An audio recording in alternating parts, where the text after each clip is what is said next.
अस्सलाम वालेकुम students, my name is Zainab और आज का जो हमारा टॉपिक है वो हमारा टॉपिक है बैंकिंग से रिलेटेड। आज हम बैंकिंग के टॉपिक को डिस्कस करेंगे। ठीक है, आज हम बैंकिंग के जो टॉपिक को डिस्कस करेंगे उसमें हमारा टॉपिक है रिबा एंड इंटरेस्ट। कौन सा टॉपिक है? Riba and interest. तो हमारा सब्जेक्ट क्या है स्टूडेंट्स? आज हमारा सब्जेक्ट है बैंकिंग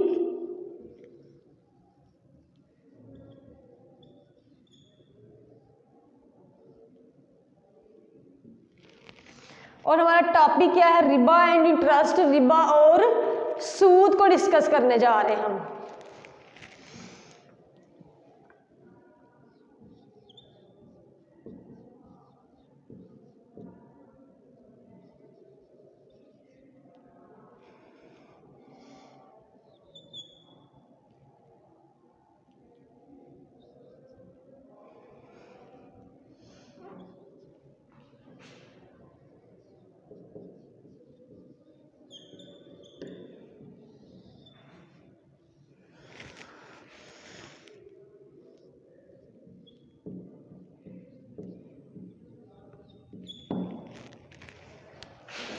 तो स्टूडेंट्स, जो रिबा है ना, अगर हम रिबा की बात करें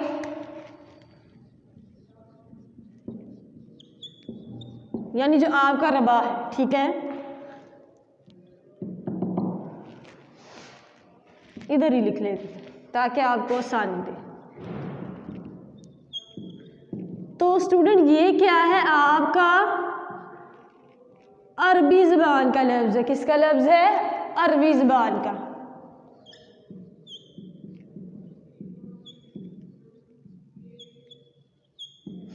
तो हम आज डिस्कस करेंगे रिबा और सूद के जो तारुफ है उसका इंट्रोडक्शन।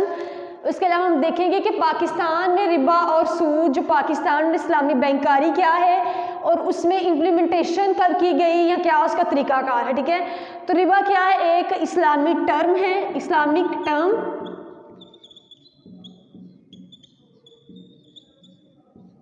ठीक हो गया। रिबा आपकी क्या है? अरबी ज़बान का लफ्ज़ है और आपकी ये एक इस्लामिक टर्म है। ठीक है, तो रिबा का जो आप मीनिंग बताएंगे, आप यही बताएंगे कि रिबा एक इस्लामिक टर्म है और इसका मीनिंग है ग्रो करना। क्या करना है? ग्रो करना या बढ़ना। तो स्टूडेंट, आप जब इसको डिस्कस करेंगे आप इसका मीनिंग बताएंगे। Meaning of Riba, meaning of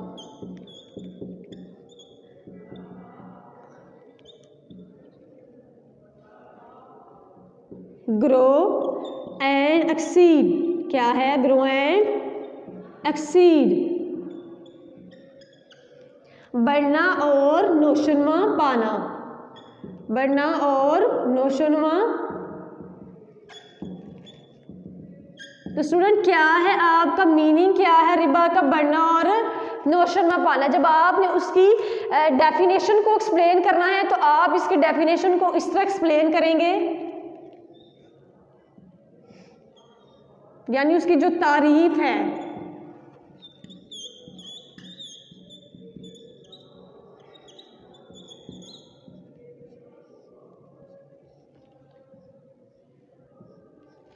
कि सूद क्या है? सूद अरबी ज़बान का लफ्ज़ है जिसका मतलब बढ़ना, नौशनुमा पाना या उसका फैलना। क्या मतलब इसका? सूद, डेफिनेशन में बना रही, सूद अरबी ज़बान का लफ्ज़ है जिसके मायने हैं बढ़ना, फैलना या नौशनुमा पाना।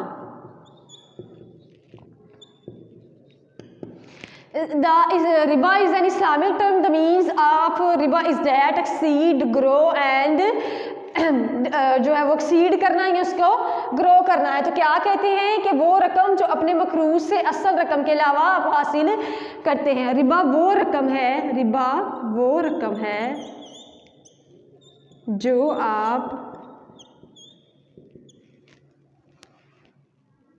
मकरूज से असल रकम के अलावा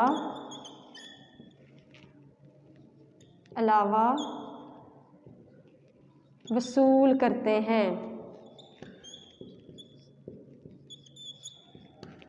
तो क्या कहते हैं स्टूडेंट्स कि आप जब किसी को कर्ज देते हैं या सूद देते हैं, कहते हैं सूद या रिबा, कहते हैं वो अरबी ज़बान का लफ्ज़ है, यहाँ अरबी रिबा आएगा, से गलती है, मिस्टेक हो गई, ठीक है। अच्छा, रिबा अरबी ज़बान का लफ्ज़ है जिसका मानी है बढ़ना, नौशरमा, पाना ही फैलना। तो कहते हैं रिबा वो रकम है जो आप मकरूज़ को असल रकम के अलावा देते हैं, यानी उसको जो आपकी अमाउंट है उसके अलावा आप उसको जो है रकम देते हैं। वो कहते हैं क्या है, आपका जो कर्ज लेने वाला पर्सन है, आपका जो मकरूज़ पर्सन है जिसने आपसे कर्ज लिया है, जब आपको वापस करेगा तो आप उससे इस शर्त पर लेंगे कि हमें इससे ज़्यादा वापस करेगा, ये उस पर थोड़ा अमाउंट पे करेगा, तो वो क्या कहलाता है, वो आपका रिबा कहलाता है। क्या कहलाता है स्टूडेंट, रिबा। और याद की क्या है, ये एक इस्लामिक टर्म है। क्या है, आपकी इस्लामिक टर्म है। तो आगे हम बात कर लेते हैं इंटरेस्ट की, यानी जो आपका सूद है, किसकी बात करने लगे हैं हम, इंटरेस्ट की।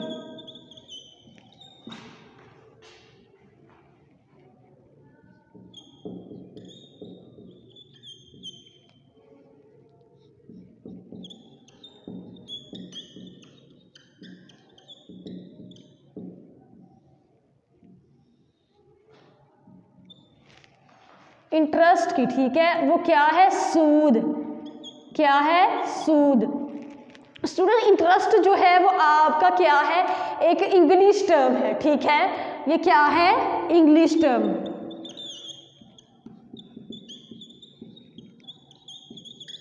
आपकी इकोनॉमिक टर्म या आपकी इंग्लिश टर्म है, ठीक है। तो कहते हैं कि आपका जो इंटरेस्ट है वो ये इंटरेस्ट नहीं है जिसकी आप बात कर रहे हैं, ये वो इंटरेस्ट है जब आप बैंक से कर्जा लेते हैं तो क्या कहते हैं कि रकम आपने जो ले ली उसको आपने यूज़ कर लिया, वो अमाउंट जो आपने बैंक से कर्जे के तौर पर ली और बैंक ने क्या किया कि आपकी उस अमाउंट को इस शर्त के साथ वापस करेगा कि आप, बैंक कहता है कि तुम मुझे इस शर्त के साथ कस्टमर को मुझे वापस करोगे कि मैं उससे ज़्यादा अमाउंट तुमसे वापस आपसे वसूल करूँगा, तो वो क्या कहलाता है, आपका इंटरेस्ट कहलाता है। तो कहते हैं रकम इस्तेमाल करने पर जो अज़ाफ़ी चार्जेस, इसकी आप जब तारीफ बयान करेंगे आप इस तरह बयान करेंगे,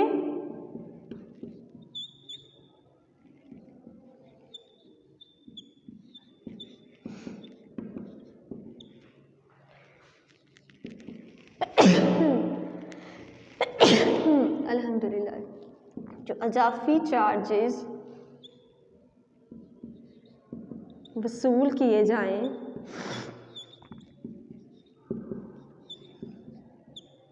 वो सूद कहलाता है, वो आपका इंटरेस्ट कहलाता है। वो क्या कहलाता है, आपका इंटरेस्ट कहलाता है। अगर हम बात कर लेते हैं अमेरिकन इंसाइक्लोपीडिया, तो वो क्या कहते हैं, इंसाइक्लोपीडिया कहता है कि ऐसी रकम जो आप क्या करते हैं इजाफी चार्जेस के ज़रिए आप मकरूज़ से वसूल करते हैं वो कहलाता है सूद। वो क्या कहलाता है, सूद। तो स्टूडेंट जब आपने इसका इंट्रोडक्शन बताना है तो आप ये भी बताएंगे कि कुरान पाक में इसकी क्या अहमियत है।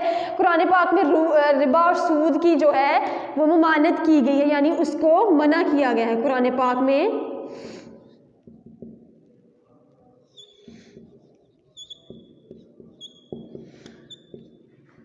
ये हम बता रहे हैं, उसका मफ़हूम बता रहे हैं, उसके मीनिंग, उसकी तारीफ बता रहे हैं, उसका इंट्रोडक्शन बता रहे हैं।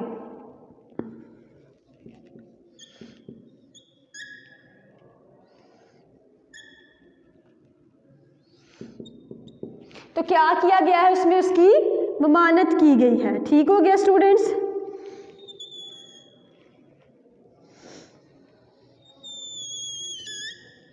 तो देखिए स्टूडेंट्स, कुरान पाक जो इस्लामिक टर्म है, क्या कहते हैं कि जो आपका कुरान है वो ये कहता है कि लोग जो ईमान लाते हैं, ठीक है, वो सूद मत खाएं। 100 गुना 2 गुना किए हुए और डरो अल्लाह से कि तुमको छुटकारा पा सके, तुमको छुटकारा मिल सके।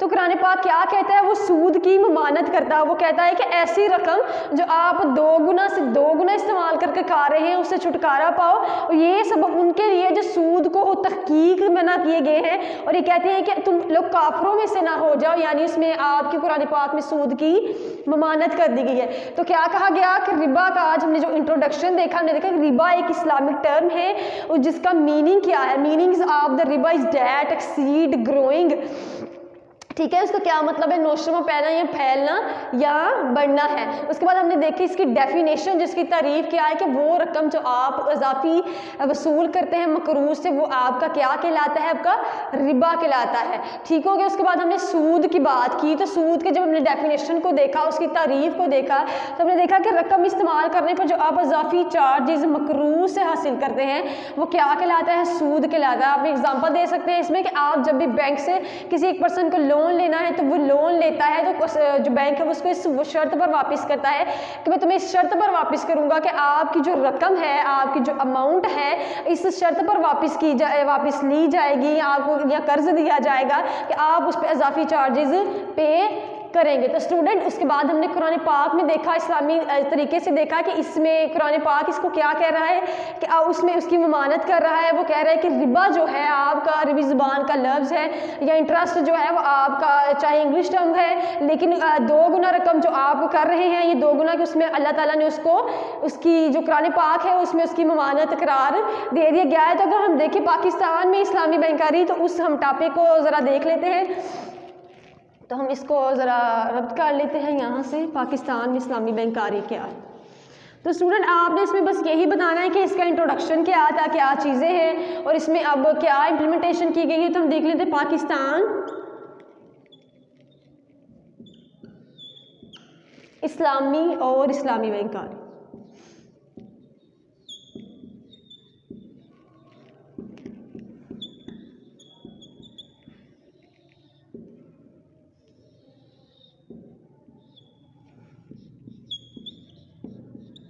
Pakistan and Islamic banking.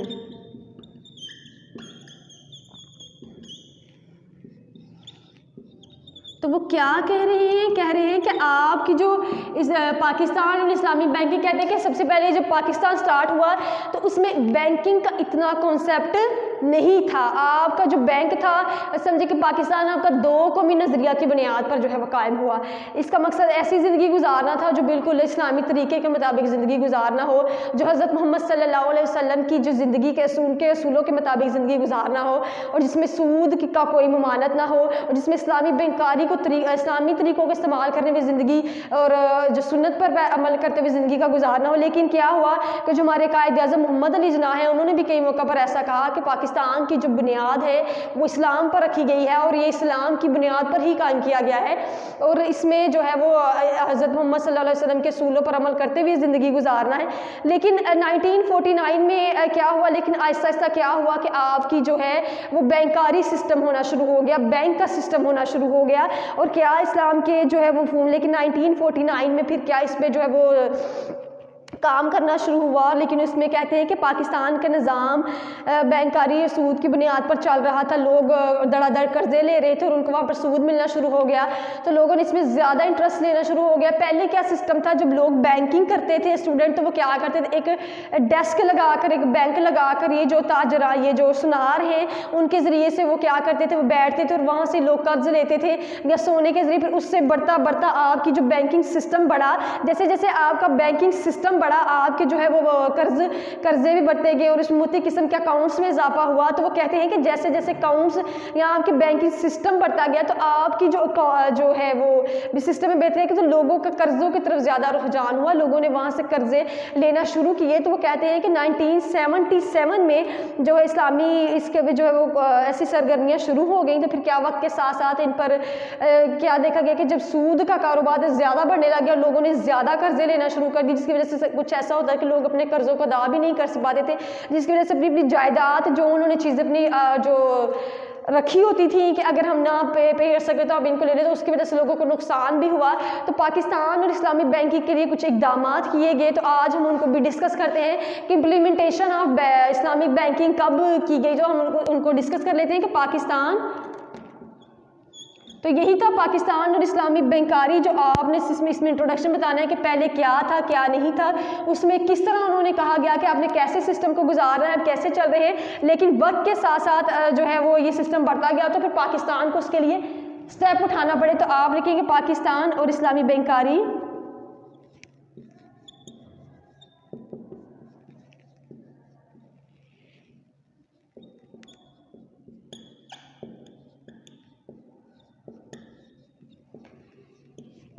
तो स्टूडेंट, पाकिस्तान और इस्लामी बैंकारी के लिए बहुत सारे इकदाम किए गए। पहला जो कदम था वो जुलाई 1979 में शुरू किया, जो मुख्तलिफ किस्म के बैंक HBFC से शुरू हुआ और उसके बाद NBFC और NIT से शुरू हुआ।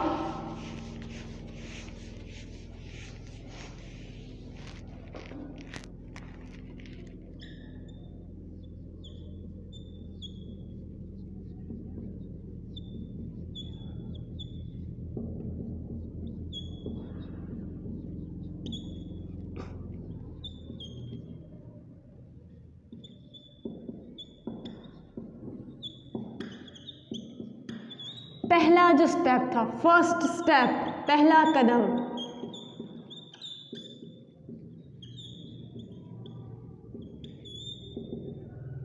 तो वो कब शुरू हुआ? जुलाई 1979। जो किसने उठाया? HBFC NIT ने उठाया, ठीक है। तो पहला कदम जो आपके सूद के खिलाफ शुरू हुआ वो कौन सा कदम था? वो पहला कदम हुआ था 1979, और जिसे किसने शुरू किया था? HBFC और NIT ने पहला स्टेप लिया। उसके बाद जो दूसरा कदम था यानी सेकंड स्टेप इसके खिलाफ, क्योंकि सूद का कारोबार बढ़ता जा रहा था, रिबा का कारोबार आप कह सकते हैं बढ़ता जा रहा था, लोग ज़्यादा धड़ाधड़ कर्जे लेना शुरू हो गए, तो कहते हैं कि पाकिस्तान अब से लेकर तब तक स्टेप ही उठाता आ रहा है। तो कह सकते हैं दूसरा स्टेप जो है वो सेकंड स्टेप लिया गया स्टूडेंट्स, आपका लिया गया जनवरी 1981 में।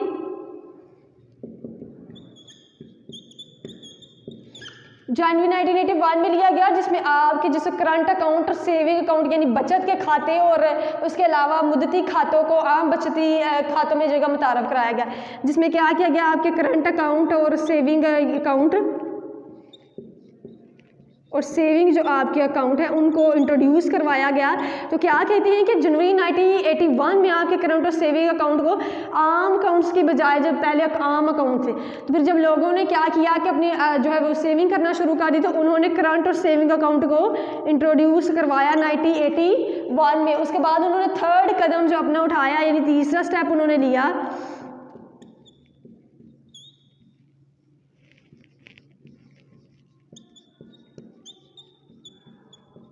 तो वो क्या कहते हैं कि उन्होंने जो तीसरा स्टेप लिया, अपना थर्ड कदम उठाया, वो अगस्त 1981 में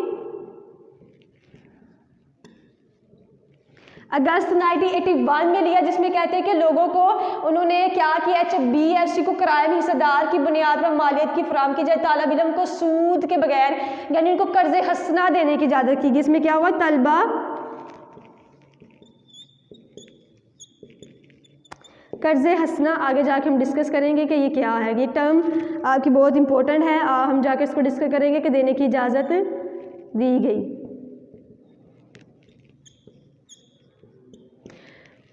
तो आपका जो फर्स्ट स्टेप था, आपका थर्ड स्टेप, और ये फर्स्ट उससे सेकंड और थर्ड स्टेप उठाया गया वो अगस्त 1981 में, जिसमें आपको स्टूडेंट्स को जो है वो कर्ज हसना की इजाज़त दी गई। उसके बाद कहते हैं चौथा कदम आपका 1983 में जो है वो उठाया गया। आप इस पर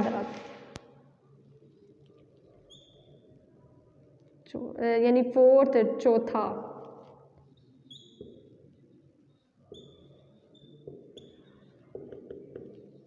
यानी आपका जो फोर्थ स्टेप था, ठीक है, आपका जो फोर्थ स्टेप था वो 1983 में लिया गया। इस पे हायर पर, ये भी हम आगे जाकर टर्म को डिस्कस करेंगे, व्हाट इज़ हायर। हायर पे जो है वो हायर का जो कर्ज, हायर को मुतारफ कराया गया, यानी हायर पर कर्जे देने का जो मेथड था वो इंट्रोड्यूस करवाया गया। तो आप ये समझ लें कि पाकिस्तान में with the best of time कैसे कैसे अकाउंट्स को इंट्रोड्यूस करवाया गया और कैसे कैसे मेथड्स को इंट्रोड्यूस करवाया गया। फिर उसके बाद 5वां 6ठा 7वां 8 कदम लिए गए जिसमें मुख्तलिफ किस्म के अकाउंट्स को इंट्रोड्यूस करवाया गया, मुख्तलिफ किस्म की जो कर्ज हैं उसको इंट्रोड्यूस करवाया गया। तो आज का जो हमारा टॉपिक था हमने उसमें ये डिस्कस करना था कि रिबा और इंटरेस्ट क्या है, उसका हमने डेफिनेशन, उसका इंट्रोडक्शन हमने देखा और उसके बाद हमने देखा कि जो रिबा है वो क्या है और इंटरेस्ट है वो क्या है। फिर हमने देखा कि पाकिस्तान में इस्लामी बैंककारी क्या है। फिर उसके बाद हमने देखा कि पाकिस्तान में इस्लामी बैंककारी का सिस्टम कब इम्प्लीमेंटेशन हुआ, कैसे कैसे अकाउंट सिस्टम शुरू हुआ, फर्स्ट स्टेप में क्या हुआ, सेकंड में क्या हुआ, थर्ड में क्या हुआ, फोर्थ में क्या हुआ। ये फिर द बेस्ट टाइम चलता ही गया और ये जो आपका बैंकिंग सिस्टम है ऊपर से ऊपर डेवलप होता गया। तो आपको कब अकाउंट इंट्रोड्यूस करवाए गए और कब हायर पर कर्जे दिए गए। तो आपका इंट्रोडक्शन और इस्लामी बैंककारी का सिस्टम यही है कि आपने इसमें ये बता देना है कि आपकी इम्प्लीमेंटेशन कब कब हुई। तो स्टूडेंट आज का हमारा जो इंट्रो का ये टॉपिक था, तो आई होप कि आपको इस टॉपिक की समझ आई होगी। तो ओके जी, अल्लाह हाफिज। वीडियो पसंद आई तो लाइक करें, अपनी राय कमेंट करें। ऐसे ही मजीद वीडियोस के लिए हमारा चैनल सब्सक्राइब करें और बेल का आइकन दबाएं ताकि आपको हर वीडियो का नोटिफिकेशन मिलता रहे।